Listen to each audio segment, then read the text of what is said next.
నమస్కారం. పుష్కర యమున ప్రత్యేక కార్యక్రమానికి స్వాగతం. పుష్కరం అంటే 12 సంవత్సరాలు అని ఒక అర్థం. అదేవిధంగా పునీతం చేసేది అని మరో అర్థం. అందుకే పుష్కర స్నానం ఆచరిస్తే సర్వ పాపాలు హరిస్తాయని అంటారు. ఒక్కో ఏడాది ఒక్కో నదికి పుష్కరాలు జరుగుతుంటాయి. అదే కోవలోనే ఈ ఏడాది యమునా నదికి జరుగుతున్నాయి. మన భారతీయ సంస్కృతిలో గంగా నదితో పాటు ప్రతి ఒక్కరూ చెప్పే యమున, భాగీరథికి మళ్ళే ఈ జీవనది సైతం ఉత్తర భారతావనిలో ప్రవహిస్తూ భక్తులను పునీతం చేస్తోంది. ఆ నదీమ తల్లికి పుష్కరాలు జరుగుతున్న ఈ శుభవేళ యమునా నది ఉద్భవ క్షేత్రం యమునోత్రిని, ఆ నదీమ తల్లి కొలువై ఉన్న మరికొన్ని దివ్య క్షేత్రాలను దర్శించుకుందాం.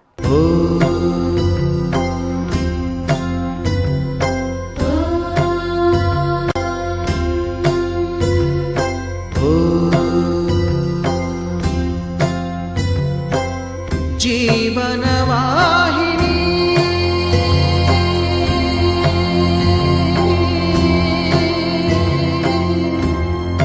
పావని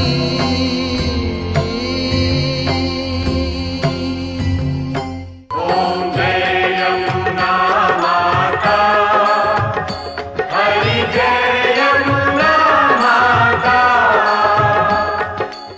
యమున అంటే ముక్తినిచ్చేది అని అర్థం. యమధర్మరాజు సహోదరి యమున, సూర్య భగవానుడి పుత్రిక యమున, సాక్షాత్ శ్రీకృష్ణ పత్ని. ఆమెకే ఎన్నో పేర్లు. యమునలో ఒక్కసారి పుణ్యస్నానం ఆచరించిన వారు సర్వ పాపాల నుంచి విముక్తులవుతారని మహాభారతం చెబుతోంది. ఆమె పేరు తలుచుకున్న జన్మ ధన్యమవుతుందని విష్ణు పురాణం అంటోంది. అంతటి మహిమాన్విత నది యమున. ఆ నదీమ తల్లి దివ్య వైభవాన్ని మనము తెలుసుకుందాం.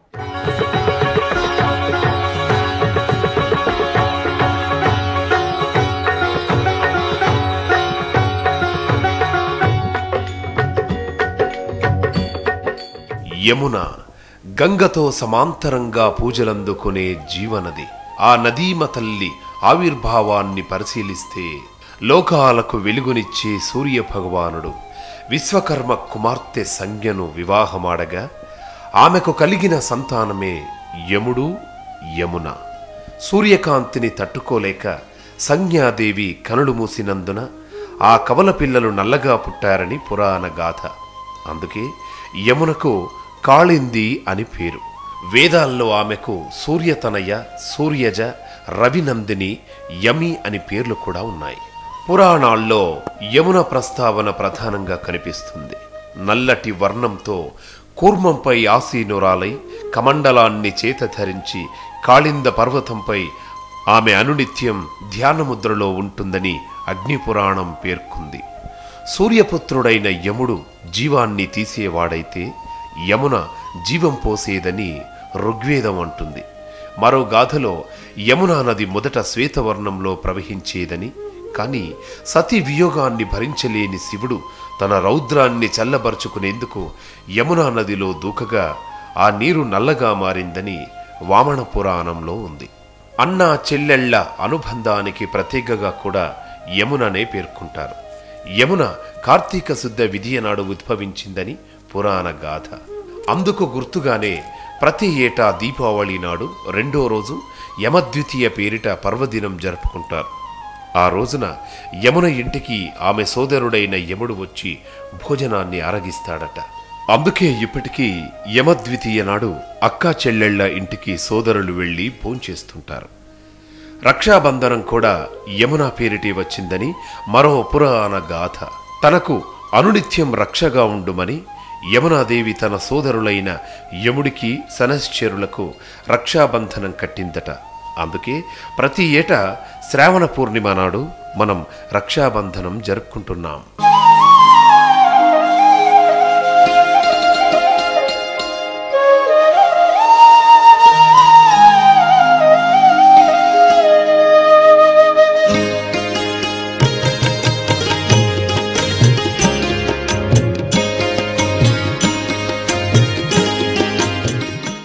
ఇంతకీ యమున ఎక్కడ ఉద్భవించింది?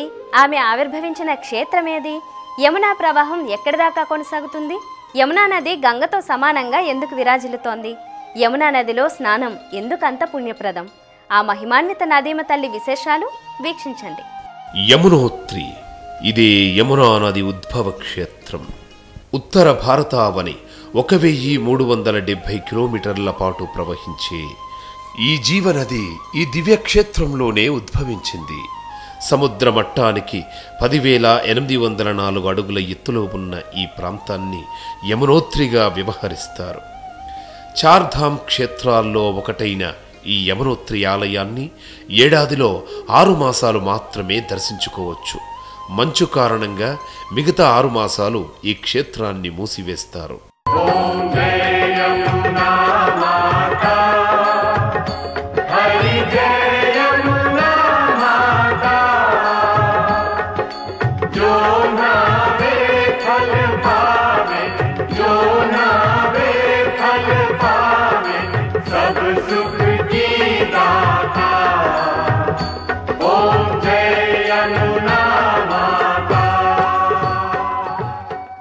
యమునోత్రి ప్రధాన ఆలయానికి వెనుక వైపున ఉన్న కాళింద పర్వతంలో చిన్న నీటిపాయగా ఉద్భవిస్తుంది యమునా నది.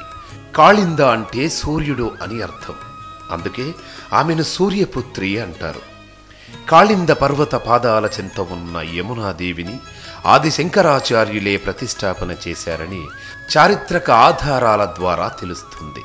ప్రస్తుత ఆలయాన్ని గరుహాల్ మహారాజు ప్రతాప్ సింగ్ శతాబ్దాల క్రితం నిర్మించారు. భక్తి భావంతో యమునోత్రి సందర్శనకు వచ్చే భక్తులు నదీమ తల్లి దివ్య రూపాన్ని దర్శించినంతనే పునీతులవుతూ ఉంటారు.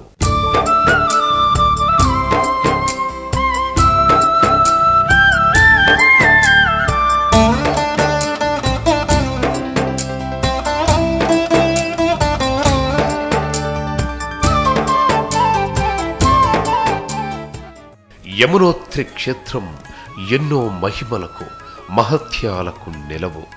యమునోత్రి క్షేత్రంలో ఉన్న గౌరీకుండల్లో భక్తులు పుణ్యస్నానాలు ఆచరిస్తుంటారు. మరోవైపు ఇక్కడున్న సూర్యకుండం ప్రాకృతిక అద్భుతం. ఆ వేడి నీటి కుండంలో బియ్యం, ఆలుగడ్డలను ఉడికించి వాటిని అమ్మవారికి నైవేద్యంగా సమర్పిస్తుంటారు. సూర్యకుండానికి సమీపంలో ఉన్న దివ్యశిలను భక్తులు విశేషంగా ఆరాధిస్తుంటారు. యమునోత్రిలో అమ్మవారిని వేడుకుంటే ఇష్టకామ్యాలు తప్పక నెరవేరుతాయని భక్తులు విశ్వసిస్తారు.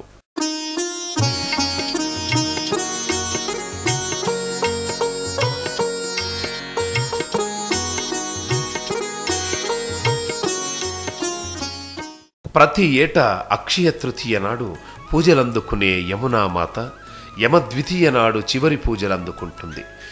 మిగతా 6 మాసాలు అమ్మవారి ఉత్సవమూర్తిని సమీప గ్రామంలోకి వేంచేపు చేయించి శీతాకాల పూజలు నిర్వహిస్తుంటారు.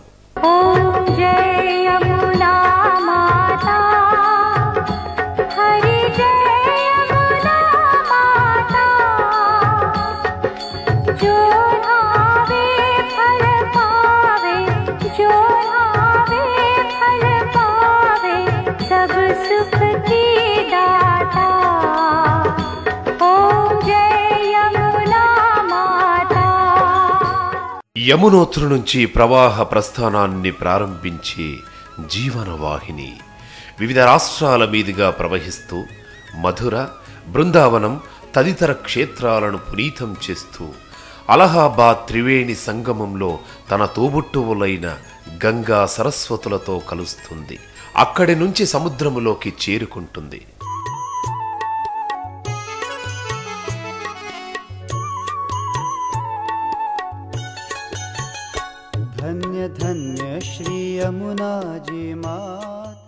బృహస్పతి 12 రాశులలో ఒక రాశి నుంచి ఇంకో రాశికి మారటానికి 1 సంవత్సరం కాలం పడుతుంది. గత సంవత్సరం మిథున రాశిలో ఉన్నటువంటి వాడు ఇప్పుడు కర్కాటక రాశిలోకి ప్రవేశించబోతున్నాడు. మిథున నుంచి కర్కాటకంలోకి వెళ్ళబోతూ ఉన్నాడు. ఈ బృహస్పతి బ్రహ్మదేవుని సన్నిధిలో ఉన్నటువంటి పుష్కరుణ్ణి, ఈ పుష్కరుడు సార్ధ త్రికోటి తీర్థాలకి అధిపతి, 3.5 కోట్ల తీర్థాలకి అధిపతి పుష్కరుడు. ఆ పుష్కరుడు ఈశ్వరుని యొక్క అష్టతనువుల్లో ఒకటైనటువంటి జలమునకు అధిపతిగా ఉండి సృష్టికాలంలో బ్రహ్మదేవుడి వల్ల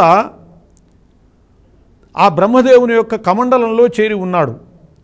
సృష్టి అయిపోయాక బృహస్పతి అడిగాడు, అయ్యా మీకు సృష్టి కార్యం అయిపోయింది కాబట్టి పుష్కరుణ్ణి నాకు ఇవ్వవలసింది అని. ఆ సందర్భంలో ఒక నియమం చేసుకోవటం జరిగింది. ఏమిటి అంటే, ప్రతి సంవత్సరము ఒక రాశి నుంచి మరో రాశికి వెళ్ళేటటువంటి సమయంలో ఈ బృహస్పతితో పాటు పుష్కరుడు ఆ నదిలో ఒక్కొక్క నదిలో ప్రవేశించి 12 రోజుల కాలము ఆ పుష్కరంగా ఉంటాడు అని చెప్పబడ్డది. ఆయనతో పాటు ఈ సార్ధ త్రికోటి తీర్థాలు కూడా ఆ నదేందు ఆసన్నమవుతాయి. 3.5 కోట్ల తీర్థములతో సహా పుష్కరుడు బృహస్పతి ఆ నదియందు ఆసన్నులై ఉంటారు. వాళ్ళతో పాటు సకల దేవతలు కూడా ఆ నదియందు ఉంటారు. అటువంటి ఈ యమునా నది పుష్కరాల సందర్భంలో యమునా నది స్నానము చాలా విశేషమైనటువంటిది. ఈ 12 రోజుల్లో ఏదో ఒక రోజు కనీసం స్నానం చేయటం అనేటటువంటిది, పుష్కర స్నానం చేయటం అనేటటువంటిది మన సమస్త పాపముల్ని పోగొట్టేటటువంటిది. అలాగే స్నానంతో పాటు పుష్కర సమయంలో దానాలు చేయటము చాలా విశేషమైనటువంటి ఫలితం ఇస్తుంది. మిగతా సమయాల్లో దానాలు చేస్తూ ఉంటాం. ఆ దానము రూపాయి దానం చేస్తే ఆ రూపాయి ఫలితమే ఇస్తుంది, దాన ఫలితం.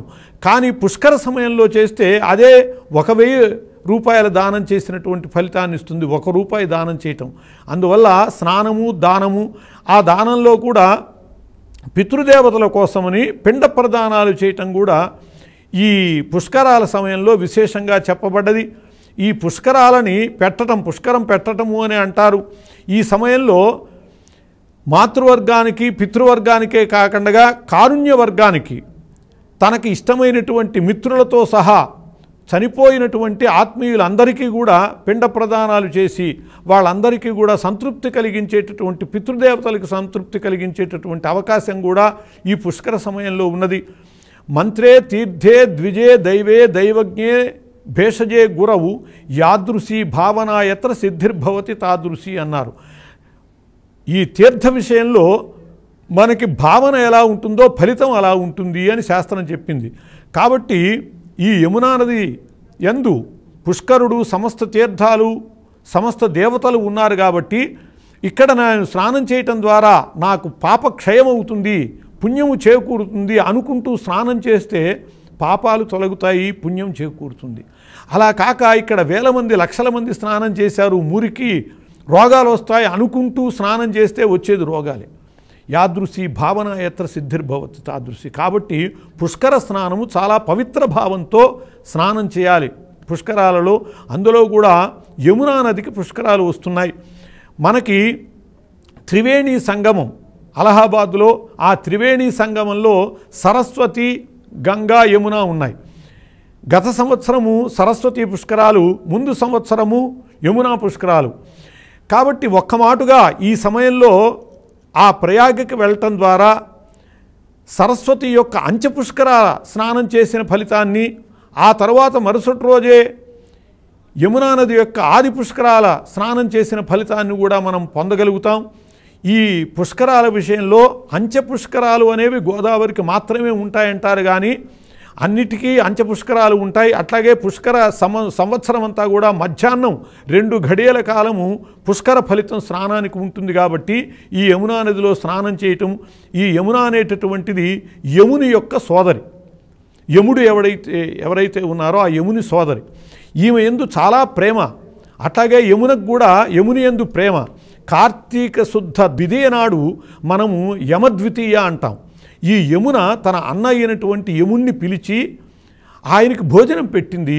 ఆ సమయంలో యముడు చెప్పాడు, అమ్మా, ఏ సోదరైనా సరే ఇటువంటి రోజున తన సోదరునికి భోజనం పెట్టేటట్లయితే వాళ్ళని నేను అనుగ్రహిస్తాను అన్నాడు యముడు. యమబాధలు వాళ్ళకి కలిగించను అన్నాడు.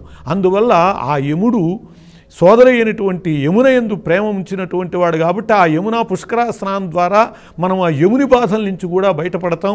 అటువంటి పుష్కర స్నానాలతో ధన్యులమవుదాం. श्री महारानी जी धन्य धन्य श्री यमुना जी मात श्री महारानी जी.